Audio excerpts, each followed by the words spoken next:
Hello student, जैसा कि हम जानते हैं आने वाले 2 से 3 दिन में आपका बोर्ड एग्ज़ाम स्टार्ट हो जाएगा। तो बोर्ड एग्ज़ाम में कुछ ऐसे पॉइंट्स हैं जो आपके माइंड्स में रखने हैं। ये आपके हेल्पफुल होंगे ड्यूरिंग द एग्ज़ाम और you may say that exam के दिन। तो मैं कुछ ऐसे पॉइंट्स आज मैं बता रहा हूँ जो आपको एग्ज़ाम के दिन एकदम माइंड में रखने हैं। तो पहला जो पॉइंट है, reach at centre before time. मतलब आपको समय के पूर्व, समय से पहले आपको एग्जामिनेशन सेंटर पे पहुंच जाना है। ये नहीं कि आप एकदम कट टू कट समय लेकर चल रहे हैं। तो उसमें क्या हो सकता है कि इट मे बी कि अगर कोई परेशानी आ गया या ट्रैफिक आ गया तो फिर आप घबरा जाओगे, टाइम की कमी के कारण घबरा जाओगे। तो आप समय से 15 मिनट, 20 मिनट, आधे घंटे पहले लेकर चलो। और पॉसिबल हो तो आप एग्जाम के दिन किसी को साथ लेकर चलो, किसी को साथ लेकर चलो, ठीक है ना। तो कि आप एकदम कूल फील करो। तो ये तो आपका एकदम सबसे इम्पोर्टेंट है। दूसरा होता है प्रेजेंटेशन। प्रेजेंटेशन पे आप ध्यान दो। आप ज़्यादा नॉलेज है लेकिन आप प्रेजेंटेशन सही नहीं कर रहे हो तो मार्क्स आपके कम आ जाएंगे। लेकिन कम नॉलेज होते हुए भी आपको प्रेजेंटेशन करने का ढंग अच्छा है तो आप अच्छा मार्क्स ला सकते हो। तो प्रेजेंटेशन आपका बिल्कुल अच्छा होना चाहिए। प्रेजेंटेशन में जहाँ बहुत ही इंपॉर्टेंट है उसको आप बोल्ड लाइन कीजिए, अंडरलाइन कीजिए, या फिर आंसर को मैक्सिमम पॉसिबल हो सके पॉइंट बाई पॉइंट लिखिए। पैराग्राफ या फिर स्टोरी टाइप से मत लिखिए, ठीक है ना। वो एक पुराना पैटर्न हो गया। अब पैटर्न क्या है, पॉइंट बाय पॉइंट लिखिए या फिर उसका एक फ्लो चार्ट उस टाइप से बना के आप आंसर को प्रेजेंट। अगला जो पॉइंट्स है आपका 15 मिनट्स। ये जो 15 मिनट्स जो आपका रीडिंग टाइम मिलता है ये बहुत इंपॉर्टेंट होता है। इसमें आप क्वेश्चंस को अच्छे से पढ़ो। ये 15 मिनट इतने सफिशियंट टाइम है कि आप सारे क्वेश्चंस को आप 2 बार बिल्कुल पढ़ सकते हो। तो आप बिल्कुल क्वेश्चंस को अच्छे से पढ़िए। ये एकदम बिल्कुल समझ में आ जाना चाहिए क्वेश्चंस क्या पूछ रहा है, उसी का आंसर लिखना है। अगर गलत सलत पढ़ लोगे तो आंसर भी गलत सलत लिख दोगे, ठीक है ना। तो इसको आप अच्छे से पढ़िए और खासकर इसी 15 मिनट में आप सेलेक्ट कर लीजिए कि अगर मान लीजिए जैसे लॉन्ग में और दिया हुआ है कि ये बनाओ या ये बनाओ, तो इसी 15 मिनट में आप सेलेक्ट कर लीजिए कि मुझे इन दोनों में से कौन सा क्वेश्चन अटेम्प्ट कर रहा है, कि आप जब सॉल्व करो तो उस समय आपको ये सोचने का टाइम बच जाए, ठीक है ना। इसी 15 मिनट में आपको अच्छे से समझ जाना है। तो ये 15 मिनट्स को एकदम बिल्कुल यूटिलाइज करना है।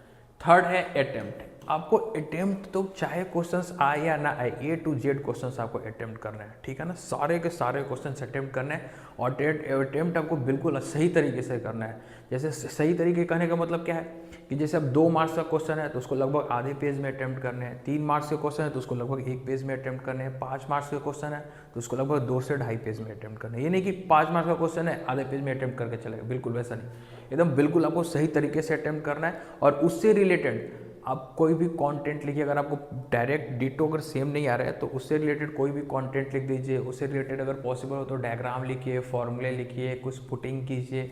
मतलब आपको अटेम्प्टेशन पे भी मार्क्स मिलते हैं एकदम सही अटेम्प्टेशन पे। अगला पॉइंट आता है आपका डायग्राम।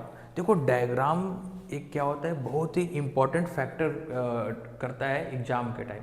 अगर आपका डायग्राम सही है तो चेक करने वालों को तुरंत पता चल जाता है कि अच्छा अंदर का लिखा हुआ कंटेंट भी सही है। तो इसीलिए डायग्राम तो बिल्कुल सही बनाना है। डायग्राम तो गलत बनाना ही नहीं है, क्योंकि डायग्राम अगर गलत बना दिए तो चेक करने वाले के माइंड में आएगा कि अच्छा ये तो डायग्राम ही गलत बनाया तो अंदर का कंटेंट भी गलत लिखा होगा। तो इसलिए डायग्राम सही बनाइए। और डायग्राम आप पेंसिल से बनाइए, पेन से आप मत बनाओ।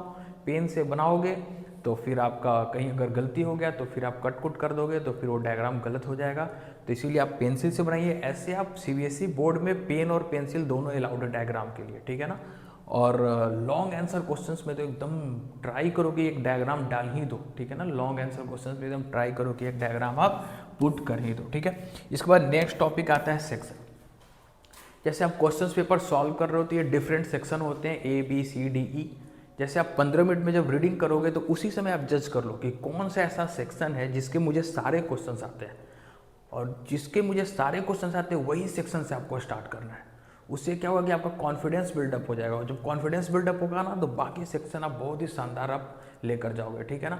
ये नहीं कि आपने ऐसा सेक्शन उठा लिया जिसमें आपको बहुत सारे क्वेश्चन आ ही नहीं रहे तो वहीं पर कॉन्फिडेंस डाउन हो जाएगा। तो ऐसा बिल्कुल नहीं करना है। A B C D E में 15 मिनट के रीडिंग टाइम में ही आपको सेलेक्ट कर लेना है कि कौन से सेक्शन पे मैं ज़्यादा कॉन्फिडेंस फील करूँगा और उसी सेक्शन से स्टार्ट करना हो। ऐसा कुछ नहीं होता है कि लॉन्ग से स्टार्ट करो तो ज़्यादा मार्क्स आते हैं, या फिर आप serial number wise question solve करो तो ज़्यादा मार्क्स आता है, ऐसा कुछ नहीं है। आपको जो सेक्शन सबसे सटीक लग रहा है, सबसे स्ट्रॉन्ग पार्ट आपका लग रहा है, उसी सेक्शन से आप स्टार्ट कीजिए। और देखिए ये कुछ इंपॉर्टेंट डॉक्यूमेंट्स हैं जो आपको एग्जाम्स के दिन लेकर जाने हैं।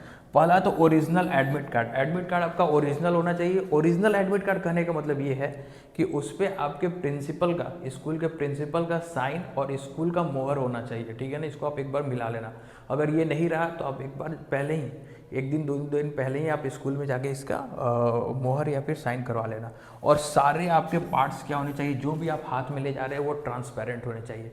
चाहे आपका पेन हो या फिर वो बॉक्स हो, वो पाउच जो लेकर जाते हैं, पेंसिल बॉक्स, ठीक है ना, ये सब आपके ट्रांसपेरेंट होने चाहिए। वाटर बोतल आपका सारा ट्रांसपेरेंट होना चाहिए। वॉच आप नहीं भी ले जा सकते हो, अगर ले जाओगे तो एनालॉग वॉच लेकर जाना है, डिजिटल वॉच लेकर नहीं जाना है, क्योंकि उसमें कैलकुलेटर्स रहते हैं और भी उसमें फीचर्स रहते हैं जो अलाउड नहीं है। तो अगर आपको वॉच ले जाना है कि नहीं मुझे घड़ी चाहिए ही, मुझे टाइम मैनेज करने में फिर परेशानी होगा, तो आप एनालॉग वॉच बिल्कुल लेकर जा सकते हो। इसके बाद लास्ट एक टॉपिक्स होता है 10 मिनट्स फॉर रिवीजन। आप जब पेपर सॉल्व करोगे तो आप ये ध्यान में रखना कि हमको 10 मिनट बचा के रखने हैं। 10 मिनट हमको बचा कर रखना है। वो किस लिए बचा कर रखना है? रिवीजन के लिए। लास्ट में अपने पेपर जो लिख दिया उसको रिवीजन के लिए बचा कर रखना है। रिवीजन करने में क्या होता है कि बहुत सारे पॉइंट्स हम बीच में मिस्टेक कर देते हैं, गलत कर देते हैं, या फिर बाद में पता चलता है अरे क्वेश्चन तो ये था, मैंने ये लिख दिया। तो वो आपके पास एक टाइम रहे उसको सुधारने के लिए, तो आपको 10 मिनट बचा कर रखने हैं। और पेपर में आपको बहुत ज़्यादा फास्ट नहीं बनाने हैं। मतलब आपको वहाँ पर ये कैलिबर नहीं दिखाना है कि मैं 3 घंटे का पेपर 1.5 घंटे में ही सॉल्व कर देता हूँ, 2 घंटे में ही सॉल्व कर देता हूँ, ये नहीं आपको शो करना है। आपको 3 घंटे का पेपर आपको बिल्कुल 2.25 घंटे में ही आपको सॉल्व करना है। 2.25 घंटे के पहले आपको बिल्कुल नहीं सॉल्व करना है। और लास्ट का 10 मिनट 15 मिनट आपको रिवीजन के लिए संभाल कर रखना है। तो ये सब कुछ पॉइंट्स हैं जो आप माइंड्स में रखिए और कूल माइंड से एग्जाम दीजिए, ठीक है ना। कोई किसी से अभी जो भी 2 दिन 3 दिन का टाइम है, किसी से ज़्यादा बात नहीं करना है, अपने आप को रिजर्व रखना है और बिल्कुल केवल फॉर्मूले का रिवीजन करेंगे। अगर आप 2-3 पेज में अगर कोई शॉर्ट नोट्स या चीट बनाए हुए हैं तो उसको आप केवल मल्टीपल्स टाइम रिवीजन करेंगे, उसको पढ़ेंगे और इस तरीके से आप एकदम बोर्ड पर एकदम भगवान को, माता पिता को प्रणाम करके अपना एग्ज़ाम देने जाइए, बिल्कुल अच्छा जाएगा। तो चलिए आज के वीडियो में इतना ही। All the best for your CBSE exam. Thank you so much.